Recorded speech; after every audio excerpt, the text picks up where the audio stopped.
Bismillahirrahmanirrahim.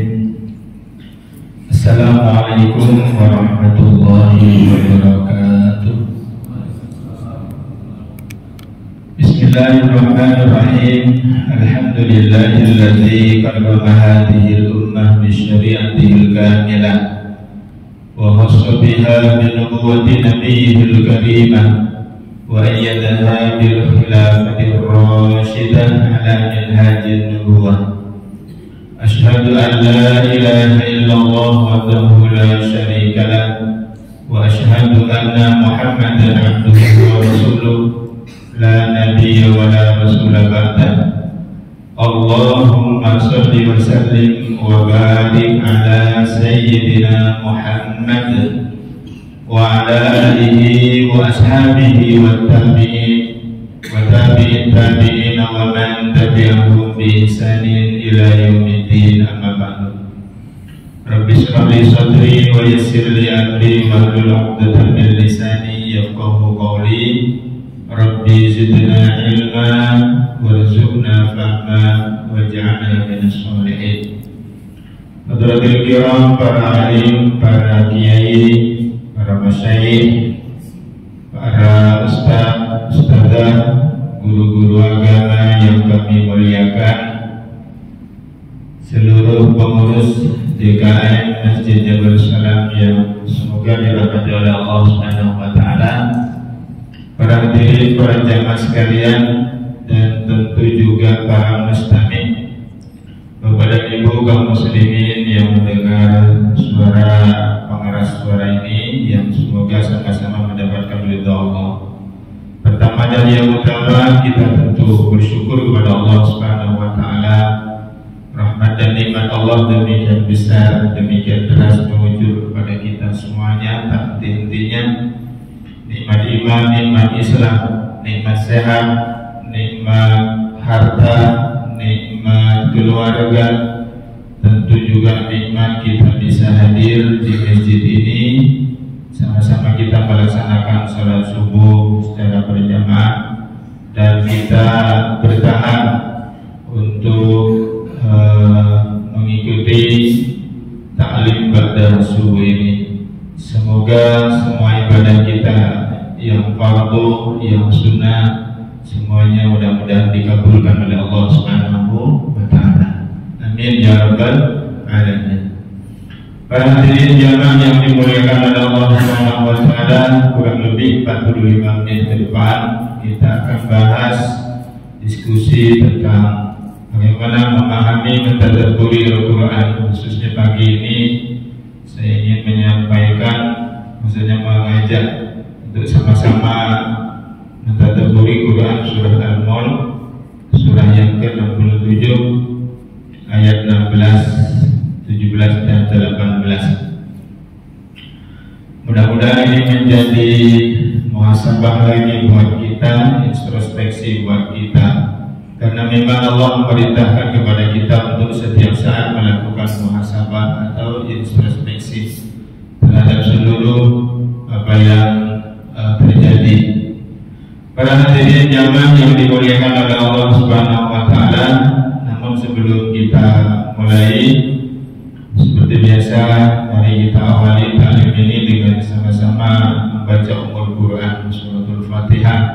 Semoga kita semuanya hadir dalam majelis ini mendapatkan keberkahan dari Allah Subhanahu wa taala, dan mudah-mudahan juga semua orang yang berwakaf, berinfak di masjid ini mulai dari sejak awal hingga saat ini dan yang terakhir nanti, sama-sama mendapatkan bagian pahalanya dari Allah Subhanahu wa taala setiap ibadah yang dilakukan di masjid ini.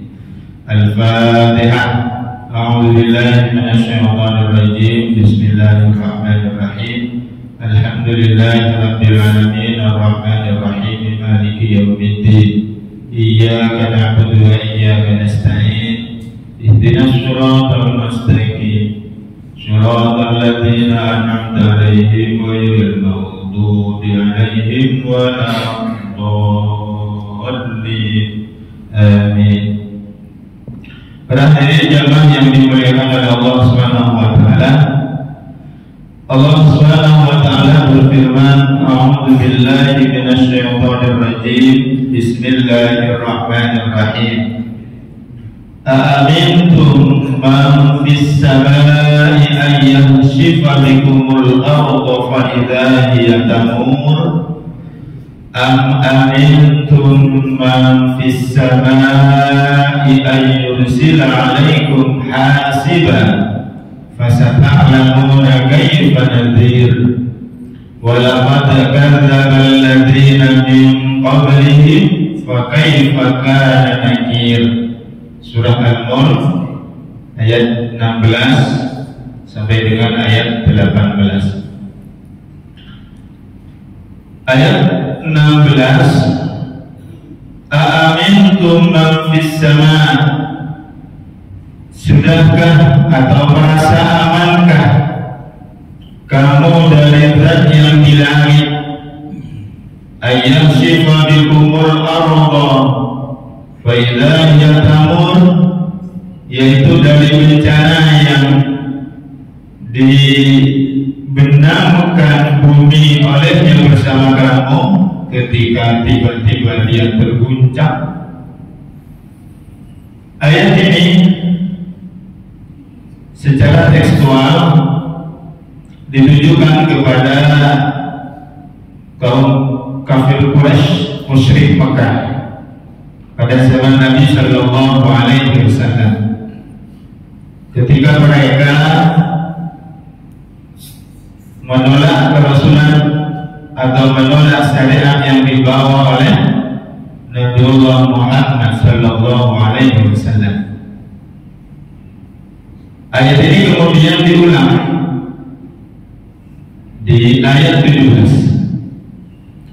A'amintum man fis samai an yursila 'alaikum hasiban fasata'lamuna kaifa nadhir, atau sudah merasa amankah kamu dari zat yang di langit, yaitu bencana yang dikirimkan berupa badai batu oleh Allah kepadamu, fasata'lamuna kaifa nadhir, karena kamu akan mengetahui bagaimana akibat mendustakan peringatan.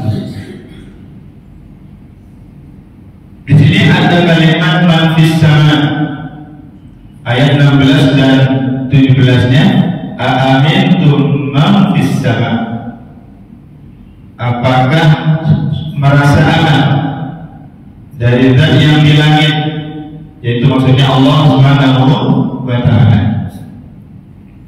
Ayat ini sebagian ulama atau ayat ini terjadi ikhtilaf dalam memaknai dari kata man fis sama. Ada sebagian yang mengatakan bahwa Allah itu di langit berdasarkan teks ayat ini, mengatakan bahwa ya Allah memang di langit. Di antara alasannya mereka mengatakan buktinya apa? Tujuan Isra Mi'raj Rasulullah itu ke langit. Tapi sebagian besar atau jumhur ulama di kalangan Ahlus Sunnah wal Jamaah mengatakan tidak. Ini tidak berarti bahwa Allah bertempat di langit. Tapi ayat ini memberikan pemahaman bahwa ketinggian dan kemahakuasaan Allah, ketinggian kedudukan Allah, bahwa Allah itu kekuasaannya meliputi langit dan bumi, seluruh alam semesta, dan manusia itu ketika menyebut sesuatu yang tinggi, maka yang disebut adalah langit. Kenapa? Sebagian besar Ahlussunnah wal Jamaah mengatakan bahwa laisa kamitslihi syai'un, Allah itu berbeda dengan segala sesuatu. Kalau Allah dikatakan di langit, maka Allah membutuhkan tempat. Allah tak butuh ruang dan waktu. Katanya di dalam Asy'ariyah atau Al-Maturidiyah itu ada sifat 20: wujud, tidak, baqa, mukhalafatu lil hawadits dan seterusnya. Mukhalafatu lil hawadits artinya Allah itu berbeda dengan sesuatu yang baru. Artinya berbeda dengan makhluknya. Kalau makhluknya membutuhkan ruang dan tempat, maksudnya ruang dan waktu, Allah tak butuh. Makanya tidak benar kalau kemudian dikatakan Allah ada di langit. Tapi ayat ini menunjukkan bahwa sudah merasa amankah kamu dari azab Allah yang kekuasaannya itu meliputi langit dan bumi, meliputi seluruh alam semesta, ketika Dia menenggelamkan kalian bersama bumi ketika diguncangkan? Sudah merasa amankah kalian dari azab Allah yang kekuasaannya meliputi langit dan bumi, alam semesta itu, dari sebuah bencana yang ketika Allah kirimkan badai berupa batu kepadamu? Nanti kamu akan tahu, kata Allah, fasata'lamuna kaifa nadir. Nanti kamu baru tahu kalau ketika Allah kirimkan badai batu itu. Ayat ini pada hadisnya Allah ditujukan secara tekstual kepada kaum musyrikin Makkah, tetapi sepakat ahli tafsir mengatakan bahwa al-ibrah bi umumil lafzi la bi khususis sabab. Pelajaran ibrah itu tidak berdasarkan khususnya sebab, tapi berdasarkan keumuman daripada ayat itu. Artinya secara umum ayat ini juga berfungsi buat kita, ditujukan kepada kita, umat Nabi Muhammad, sampai hari ini dan sampai seterusnya. Allah mengingatkan kepada kita, sudahkah kalian merasa aman dari Allah yang bisa jadi Allah turunkan gempa, yang gempa itu kemudian bisa mendengar kalian, kata Allah, ketika Allah goncangkan. Dan di ayat 18 Allah Subhanahu wa taala juga mengingatkan musyrikin Makkah itu, walaqad kadzdzaba alladziina min qablihim fa kaifa kana nakir. Dan sungguh orang-orang sebelum mereka pun benar-benar telah mendustakan rasul-rasulnya. Kata Nabi SAW, kata Allah Subhanahu wa taala agar disampaikan kepada musyrikin Makkah saat itu, dulu sebelum kita ini ada kaum yang mereka itu didatangkan rasul kepada mereka, diutus rasul kepada mereka, mereka mendustakan. Kemudian bagaimana murkanya Allah kepada mereka? Kira-kira begitu. Pada hadirin jamaah yang dimuliakan oleh Allah Subhanahu wa taala, ayat seperti ayat 16, 17, 18 ini di dalam surah Al-Mulk ini ada ayat yang semakna, yaitu dalam surah Al-A'raf ayat 97. Afa'amina ahlul qura ay ya'tiyahum ba'suna bayatan wa hum na'imun. Apakah penduduk negeri-negeri itu merasa aman dari siksa kami yang datang pada malam hari ketika mereka sedang tidur? Allah mengingatkan kepada kita, kepada umat. Awa'amina ahlul qura ay ya'tiyahum ba'suna duhan wa hum yal'abun. Atau apakah penduduk negeri-negeri itu merasa aman dari siksa kami yang datang pada waktu duha, menjelang tengah hari, ketika mereka sedang bermain?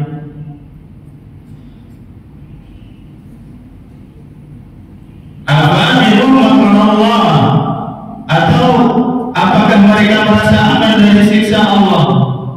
yang mungkin datangnya itu tiba-tiba. Fala ya'manu makrallah illa qaumul khasirun. Tidak ada orang yang merasa aman dari siksa Allah melainkan orang itu adalah kaum yang merugi. Surat Al-A'raf ayat 97, 98 dan 99. Para hadirin rahimakumullah, kembali ke ayat 16, 17, 18 dari surat Al-Mulk. Ayat 15-nya, sebelum Allah mengatakan di ayat 16 itu, isi ayat 15-nya begini. Ini ketersambungannya antara ayat 15 dan ayat 16 dan seterusnya. Di ayat 15-nya Allah berfirman, Huwallazi ja'ala lakumul arda dhalulan famshu fi manakibiha wa kulu birrizqi wa ilaihi nusyur. Dialah yang menjadikan bumi untuk kamu dalam keadaan mudah dimanfaatkan. Maka jelajahilah segala penjurunya dan makanlah sebagian daripada rezekinya. Hanya kepadanya lah kamu akan kembali setelah kalian dibangkitkan. Di ayat 15-nya Allah SWT menjelaskan kepada manusia bahwa Allah telah memberikan nikmat berupa Allah mudahkan manusia itu untuk mengelola bumi. Allah perintahkan kepada kita untuk bertebaran di muka bumi. Kalau di dalam surat Al-Jumu'ah itu, fantashiru fil ardi wabtaghu min fadlillah. Bertebaranlah kalian di muka bumi, cari karunia Allah. Allah mudahkan, Allah beri nikmat manusia berupa apa? Allah tebar rezeki itu di muka bumi ini. Kalau Allah makan dari apa yang ada, rezeki yang ada di atasnya atau di bumi itu. Tetapi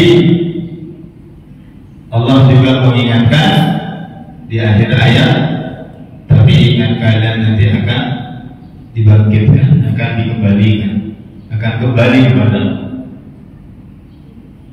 apa ketersambungan ayat 15 dengan ayat 16. Allah mengingatkan setelah Allah menjelaskan tentang rezeki nikmat yang Allah berikan kepada mereka, tapi kemudian mereka kenapa menolak Nabi Muhammad saat mereka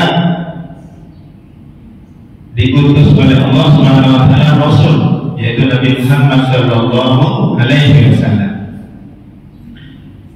Imam Ibnu Katsir dalam tafsir Al-Quran Al-Azim beliau menjelaskan bahwa ayat ini turun sebagai peringatan bagi kaum Quraisy Makkah yang meremehkan ancaman Allah dan menolak kerasulan Nabi Muhammad Sallallahu Alaihi Wasallam. Yang azab itu bisa datang dari bawah dan bisa datang dari atas. Azab yang datang dari bawah itu berupa bumi, sebagaimana Allah turunkan kepada Qaum atau umat yang lain. Atau azab yang dari atas berupa apa? Berupa badai batu, atau mungkin juga berupa petir atau angin. Allah Subhanahu wa Ta'ala mengingatkan kepada manusia. Para hadirin jamaah yang dimuliakan oleh Allah Subhanahu wa Ta'ala, ini yang saya katakan tadi dalam tafsir Al-Qurtubi mengatakan bahwa sekalipun tekstual ayat ini ditujukan kepada musyrikin Makkah, tapi sebenarnya juga berlaku umum bagi seluruh manusia yang lalai daripada peringatan Allah Subhanahu wa Ta'ala. Para hadirin jamaah yang dimuliakan Allah, kita lihat Allah Subhanahu wa Ta'ala telah menurunkan azabnya, bencananya kepada kaum terdahulu, mulai dari umat Nabi Nuh. Nabi Nuh umatnya ini Nabi Nuh sudah berdakwah kurang lebih 950 tahun, tapi umatnya banyak yang menolak risalah tauhid yang dibawa oleh Nabi Nuh. Malah justru mereka menolak Nabi Nuh. Oleh karenanya Allah Subhanahu wa taala setelah sekian lama Nabi Nuh berdakwah, Nabi Nuh menyerahkan urusannya kepada Allah Subhanahu wa taala. Nabi Nuh diberitahu oleh Allah untuk bikin perahu di atas gunung. Saat beliau telah memulai bikin perahu itu, umatnya tambah jadi. Apa kata mereka? Aku bilang, benar kan? Nuh itu semakin gila sudah. Saya bikin perahu di atas gunung. Biasanya orang bikin perahu itu di mana? Di pinggir pantai. Ini dia enggak, bikin perahunya di atas gunung. Tak sadar mereka bahwa Allah sebentar lagi akan menurunkan azabnya berupa apa? Hujan 7 hari 7 malam. Akhirnya timbul banjir. Air itu sampai ke puncak gunung, sampai kemudian perahunya itu bisa berlayar. Hanya orang-orang yang diselamatkan oleh Allah, yang telah beriman kepada Allah dan Nabi Nuh yang selamat. Sisanya habis. Itu diingatkan oleh Allah kepada mereka. Rasulullah mengingatkan musyrikin Makkah kepada mereka, umat terdahulu pernah diazab oleh Allah Subhanahu wa taala. Kaum Ad, umatnya Nabi Hud, fisiknya kuat. Kaum umat yang paling kuat fisiknya itu adalah kaum Nabi Hud, yaitu kaum Ad. Mereka itu gunung itu dipahat jadi rumah. Yang gunung di sana itu bukan seperti di Balikpapan. Gunung Balikpapan, Gunung 1, Gunung 4, Gunung Sari, Gunung Pasir gitu. Itu di sana itu gunungnya batu, tapi mereka pahat menjadi rumah-rumah. Fisiknya kuat. Karena itu kemudian mereka sombong. Ketika disuruh oleh Nabi Hud untuk menyembah Allah, mereka berkata, siapa yang lebih kuat dari kami? Akhirnya apa? Allah kirim azab berupa angin topan yang kencang dan dingin. Sampai kemudian 7 hari 7 malam 8 hari gitu ya, 7 malam 8 hari angin itu terus-terusan beku mereka habis.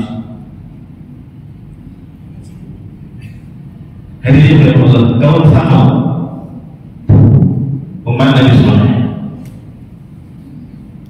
setelah Allah menurunkan kepada mereka kehidupan yang makmur, diseru untuk bertauhid, diseru untuk menyembah kepada Allah, tapi mereka mendustakan Nabi Saleh. Mereka meminta mujizat kepada Nabi Saleh. Kalau kamu yang betul Nabi, coba keluarkan unta dari batu besar itu. Dengan mujizat itu maka kemudian keluar unta betina dari batu itu. Tapi kemudian apa? Mereka bukannya malah beriman, tetapi justru mereka membunuhnya di unta itu. Allah turunkan azab berupa suara keras, petir, yang kemudian membuat telinga mereka itu mengeluarkan darah, serta buminya berguncang, lupa mati yang mereka semuanya. Raja Namrud ketika menolak seruan Nabi Ibrahim alaihissalam, matinya terhina. hanya gara-gara nyamuk yang masuk ke telinganya. Sekian lama dia menderita sampai tidak sabar dia meminta kepada pengawalnya untuk dipalu itu kepala. Matinya terhina, mengenaskan raja besar mati hanya gara-gara nyamuk. Umat Nabi Lut kaum Sodom diazab oleh Allah setelah Nabi Lut mendakwai mereka justru melakukan perbuatan keji, homoseksual, lesbian. Ya, mereka adalah kaum umat yang pertama melakukan homoseksual, LGBT. Allah kemudian menurunkan azab kepada mereka berupa apa? Hujan batu yang panas yang bisa membakar mereka. Tidak cukup dengan itu, kemudian negeri mereka itu diangkat dan kemudian dibalik. Habis, tak ada tersisa. Setelah Nabi Lut dan orang-orang yang beriman disuruh keluar dari negerinya. Hadirin jamaah yang dimuliakan Allah, penduduk Madian, Allah menurunkan azab berupa apa? Karena mereka curang dalam hal ekonomi, dalam hal takaran dan timbangan, menolak aturan Allah Subhanahu wa Ta'ala dalam hal ekonomi. Allah turunkan guncangan besar, gempa. Fir'aun dan bala tentaranya tenggelam di laut. Mereka juga adalah orang yang sombong, bahkan dia mengaku sebagai Tuhan, diazab oleh Allah Subhanahu wa Ta'ala. Para hadirin jamaah yang dimuliakan oleh Allah Subhanahu wa Ta'ala, Bani Israel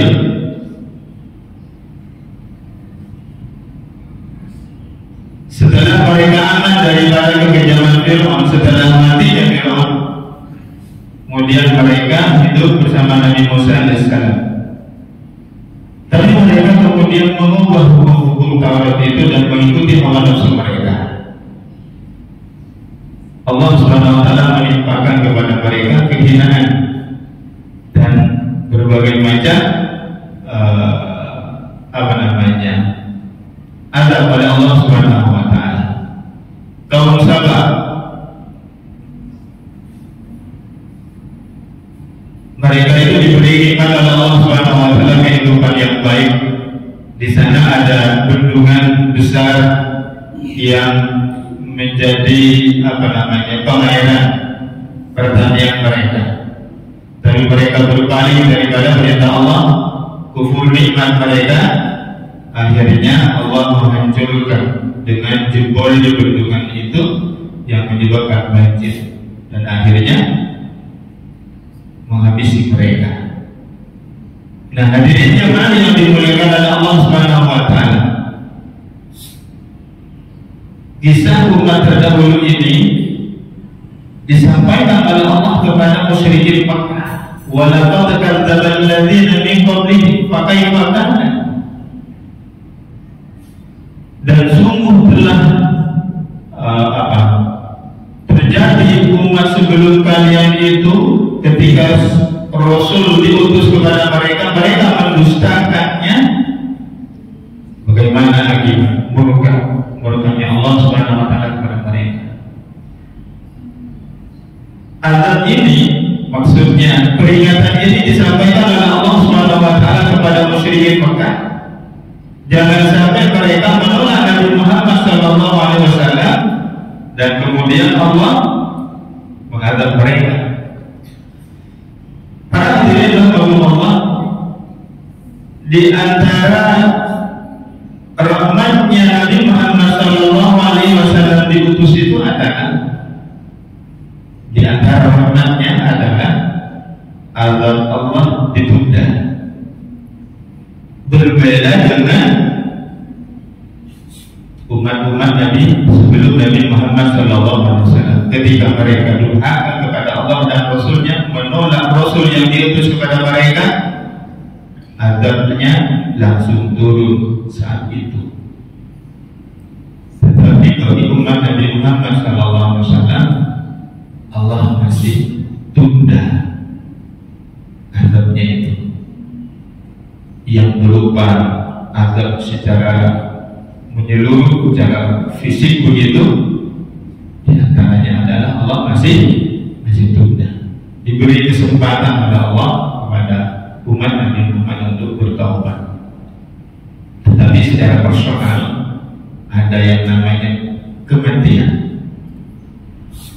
Pada saat sedang sedang taat kepada Allah atau sedang menolak hukum-hukum Allah, lalu kematian itu datang, itulah musibah yang paling besar yang menimpa umat ini.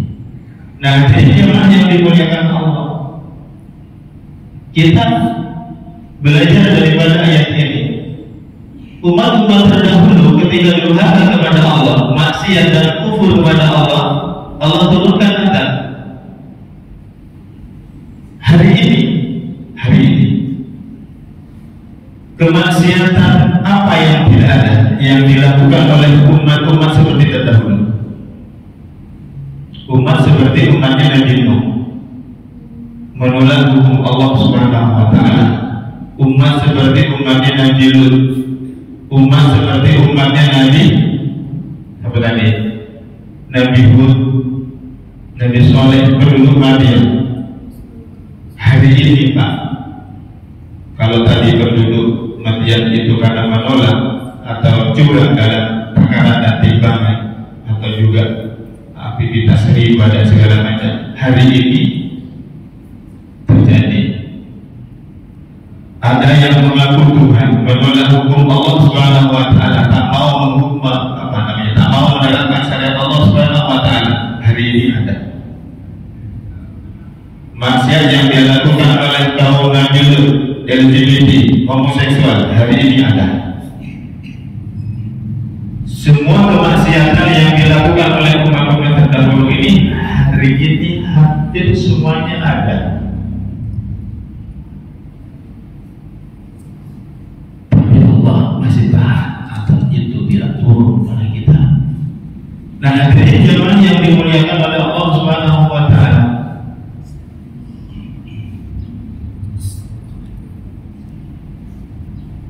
ketika manusia itu merasa aman daripada azab Allah, padahal saat itu mereka menolak syariatnya, maka ini merupakan kelalaian spiritual dan merupakan kesombongan yang kolektif, dan itu merupakan musibah terbesar.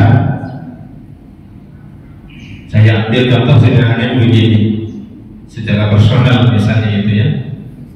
Ketika ada orang tidak sholat 5 waktu dan kemudian dia merasa aman dengan dosanya tidak sholatnya itu, merasa aman daripada azab Allah, itu sebenarnya adalah musibah atau bisa dikatakan azab yang besar bagi dirinya.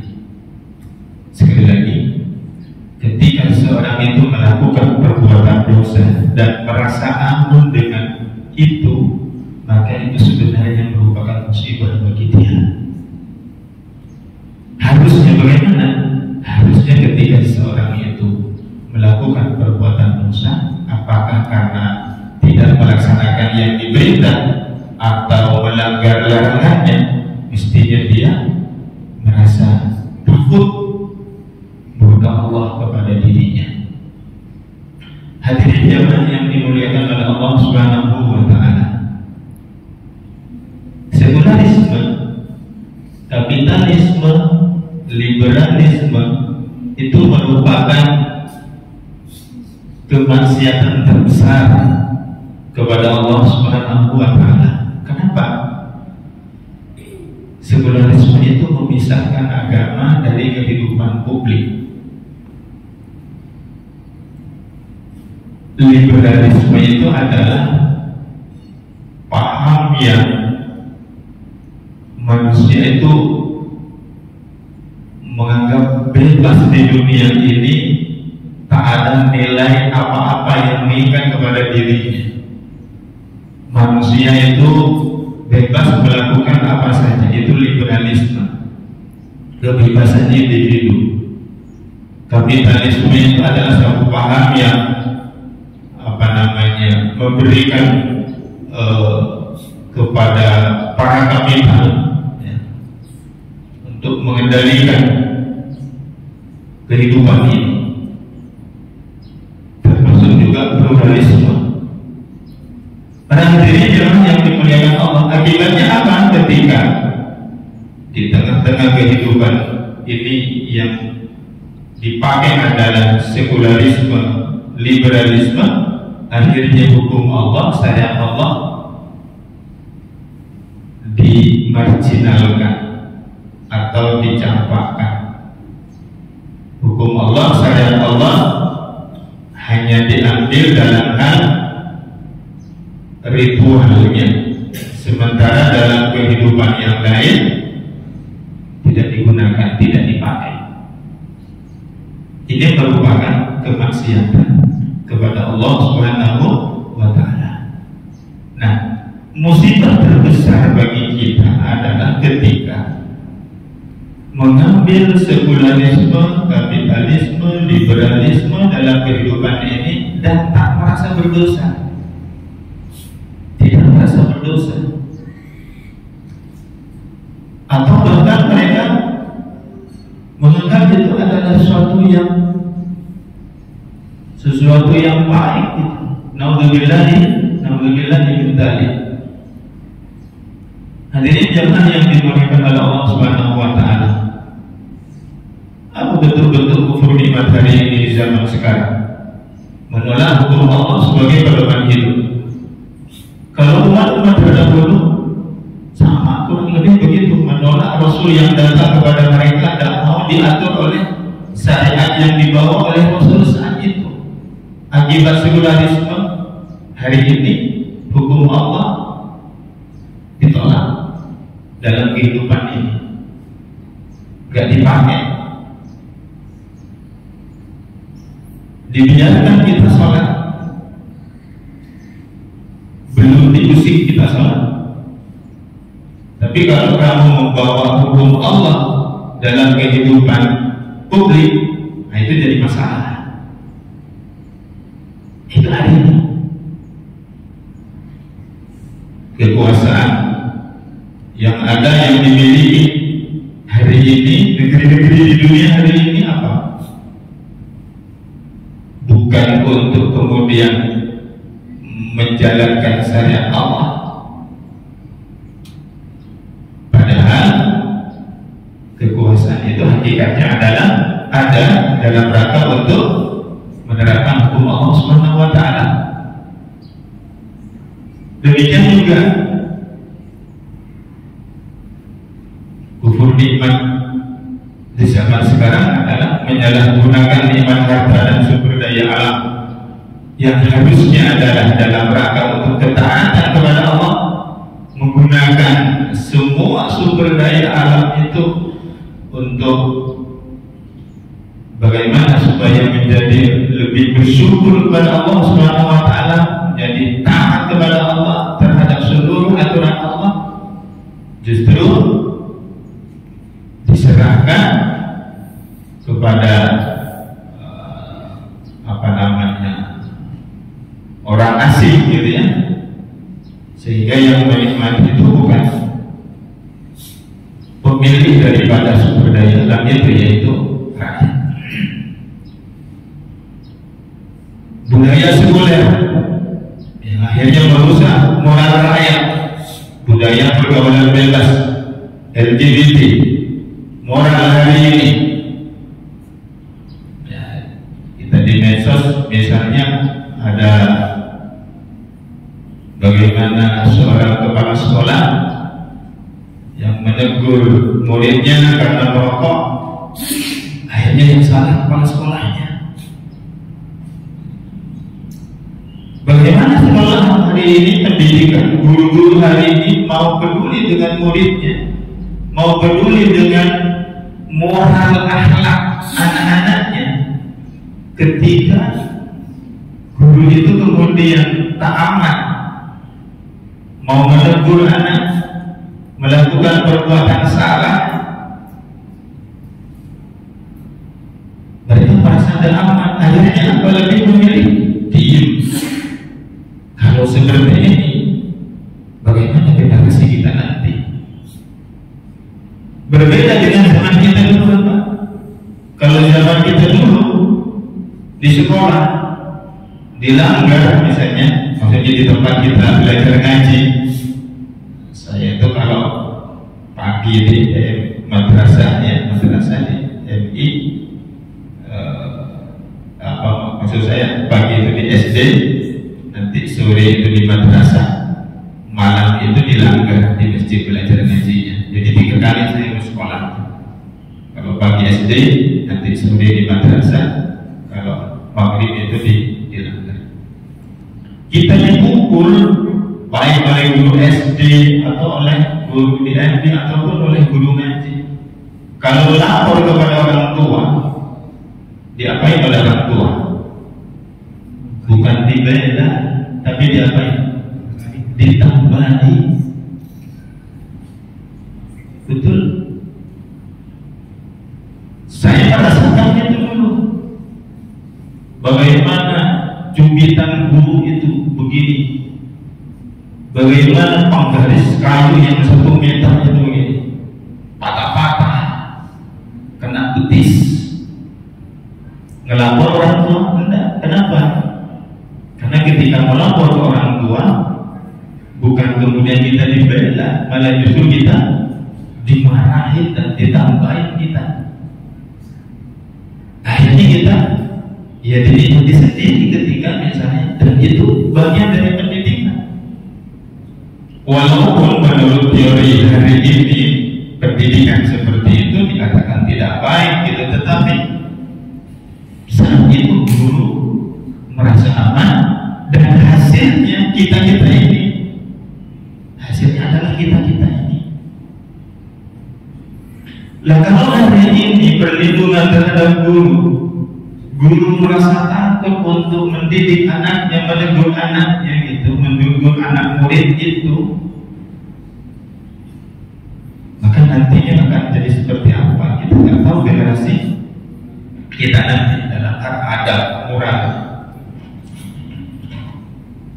pergaulan bebas sama juga. Nah, jadi jemaah yang dimuliakan oleh Allah Subhanahu wa Ta'ala, akibat apa ini? Tadi kembali lagi sekularisme, kapitalisme, liberalisme. Kehidupan liberal itulah yang melahirkan turunan HAM. Dari HAM itu kemudian muncul apa namanya, aturan-aturan yang lain yang kemudian seakan-akan anak itu ya terserahlah, bebas, dia punya hak, perlindungan anak dan segala macam. Nauzubillahi min dzalik. Hadirin jemaah yang dimuliakan oleh Allah Subhanahu wa Ta'ala, begitu juga hari ini dengan sekularisme, liberalisme tadi itu kemudian berkembang ide-ide yang bisa merusak. Sedikit lagi, misalnya dikembangkan pemikiran bahwa agama itu hanya urusan pribadi, urusan manusia dengan Tuhannya. Orang lain nggak usah ikut campur urusan agama orang lain. Ini ide pikiran yang berbahaya. Ya, agama ini bukan hanya urusan pribadi, agama ini urusan publik. Allah menurunkan syariat, menurunkan Al-Quran, diturunkan pula Rasulullah SAW itu untuk diterapkan dalam kehidupan nyata. Kalau manusia itu bermasyarakat, berbangsa dan bernegara, dan di situ agama bukan hanya urusan pribadi, urusan akidah dan ibadah semata. Nah, hadirin jamaah yang dimuliakan oleh Allah Subhanahu wa taala, mereka akan berdalil dengan hadis ini. Urusan dunia itu diserahkan kepada kita. Antum a'lamu bi umuri dunyakum. Kalian lebih tahu urusan dunia kalian. Jadi urusan dunia ini urusan kita, terserah kita. Nggak ada agama di sini gitu. Mereka sering berdalil ke sini. Hadisnya benar Pak, tapi cara menerapkannya salah. Hadis ini berkaitan dengan urusan penyerbukan kurma. Ceritanya dulu ada sahabat datang minta petunjuk kepada Nabi bagaimana supaya kurmanya itu buah produksinya itu meningkat gitu, kira-kira begitu. Nabi kemudian memberikan petunjuk, coba begini dan begini. Sahabat itu kemudian mengikuti apa yang menjadi arahan Nabi, tapi dia punya teknik lain, sama-sama dijalankan apa yang menjadi arahan Nabi dan apa yang menjadi hasil ide-idenya gitu. Ternyata hasilnya adalah tekniknya dia. Maka keluarlah hadis ini, antum a'lamu bi umuri dunyakum.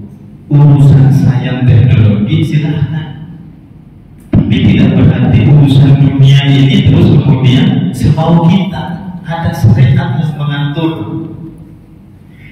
Hadirin jamaah yang dimuliakan oleh Allah Subhanahu wa taala, kesimpulan daripada tadabbur Quran hari ini adalah kita diperintahkan oleh Allah Subhanahu wa taala untuk setiap saat melakukan muhasabah atas apa-apa yang telah kita perbuat sesuai dengan syariat Allah Subhanahu wa taala, atau ada syariat Allah yang kita langgar atau yang belum kita amalkan. Kalau ada syariat Allah yang belum kita amalkan, maka kita berupaya untuk mengamalkan syariat itu. Kalau ada syariat Allah yang kita langgar, kita segera henti dan bertaubat kepada Allah Subhanahu wa taala agar kita aman daripada siksanya Allah Subhanahu wa taala. Kalau kita merasa takut di dunia, maka insya Allah Allah akan amankan dari rasa takut di akhirat. Tetapi ketika kita sudah merasa aman di dunia, jangan-jangan nanti kita akan ketakutan di akhirat di hadapan Allah Subhanahu wa taala. Demikian mungkin waktunya kita harus mengakhiri. Namun sebelum saya tutup, barangkali ada yang ingin mengoreksi atau memberikan komentar atau mau bertanya, dipersilakan. Cukup? Tidak ada?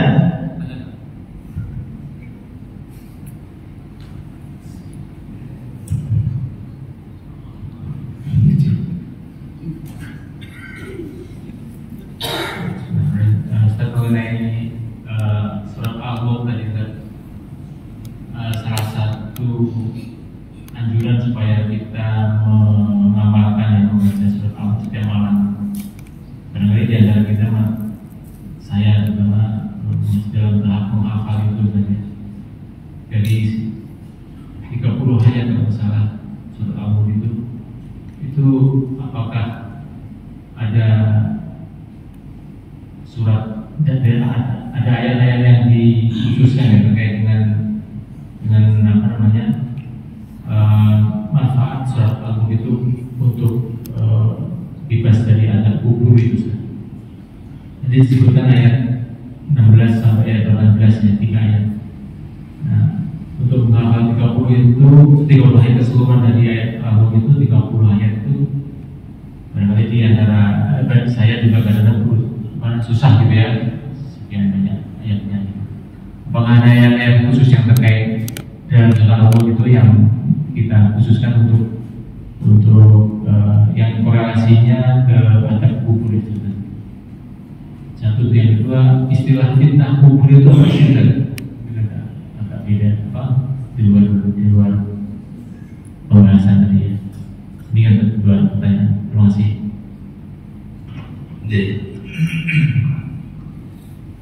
kasih responnya berupa pertanyaan. Saya coba bukakan PPT misalnya bahasan saya di masjid tempat saya. Di masjid tempat saya kaji tadabburi secara berurutan dari ayat 1 dan seterusnya begitu. Ini mohon maaf, laptop saya tiba-tiba agak lambat. Baru 2 hari ini rasa agak lambat.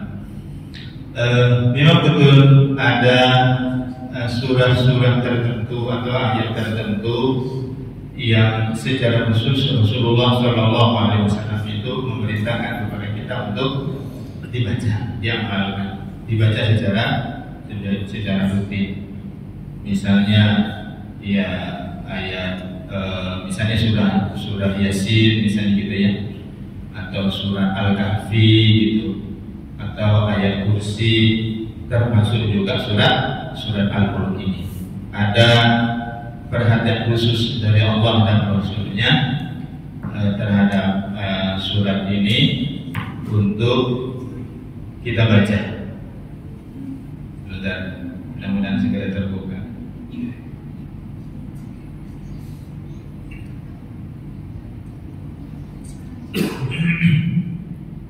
Berarti ini jamaah yang dimuliakan oleh Allah Subhanahu wa taala, di antara keutamaan daripada surat Al-Mulk itu ini.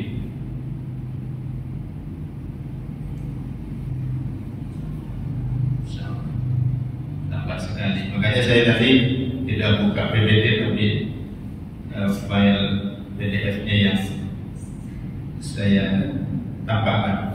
Ini di antaranya. Inna suratan minal Qur'an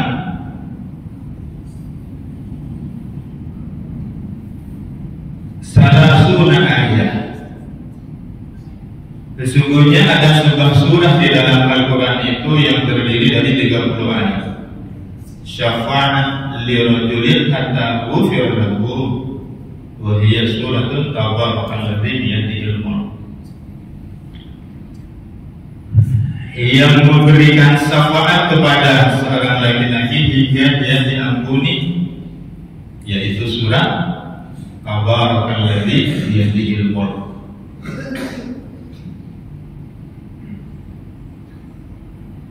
Ya, saya coba. Nah ini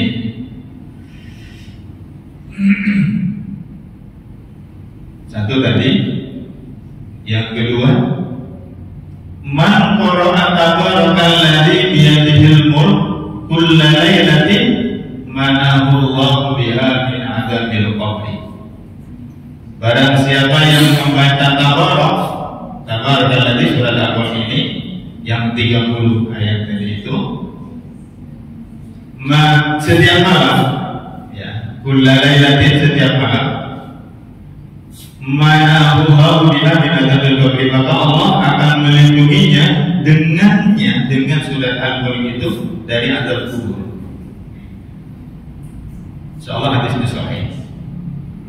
Dan ada beberapa hadis yang berkaitan dengan keutamaan daripada surat Al-Mulk ini. Apakah harus dibaca seluruhnya Pak Ustaz? 30 ayat ya, atau di ayat-ayat yang mana gitu ya? Karena kalau menghafal 30 ayat itu rasanya berat gitu ya. Sebenarnya berat dan tidaknya itu relatif.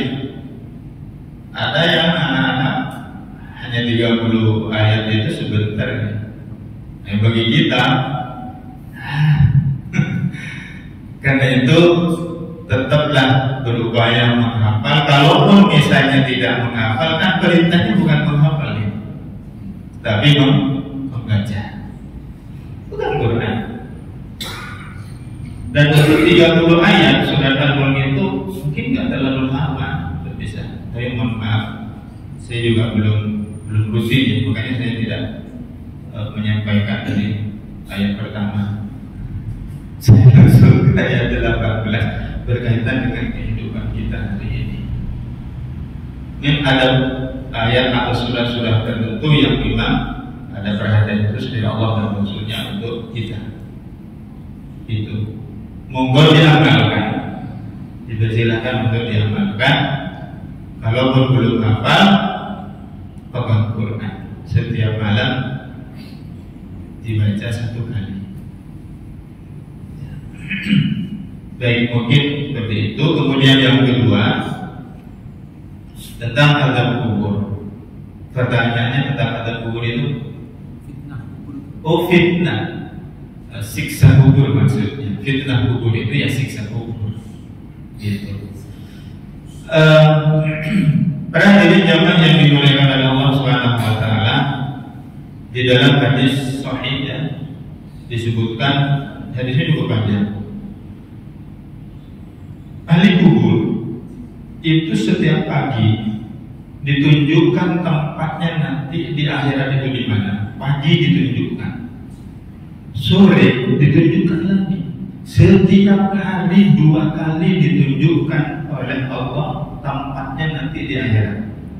Kalau dia orang soleh, dia penghuni surga, pagi ditunjukkan, nah tempatmu di sana nanti. Sore ditunjukkan lagi, nah tuh tempatmu di sana. Ketika masih berada di alam kubur, tapi sudah dikasih tahu tempatnya, nikmat itu, kira-kira di kubur itu nikmat atau enggak? Nikmat. Itulah nikmat kubur. Tetapi bagi orang yang banyak dosa durhaka, ahli maksiat, menolak syariat Allah, hukum Allah, tempatnya juga ditunjukkan pagi. Nanti tempat di sana. Yang ditunjukkan apa? Tentu bukan surga kan? Sore ditunjukkan gitu lagi. Belum masuk itu ahli kubur itu ke neraka, tapi bagi dia kuburannya itu sudah berubah apa? Sudah ada, sudah ketakutan. Kenapa? Nanti di sana kita.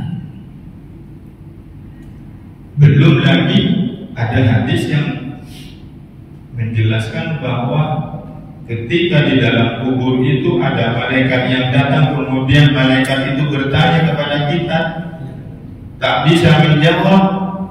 Kata hadis itu apa? Orang itu dipukul oleh malaikat dengan alat pemukul di antara kedua telinganya. Kalau malaikat itu memukul orang itu dengan alat pemukul di antara kedua telinganya, ini kan kedua telinga. Yang dipukul di mana berarti?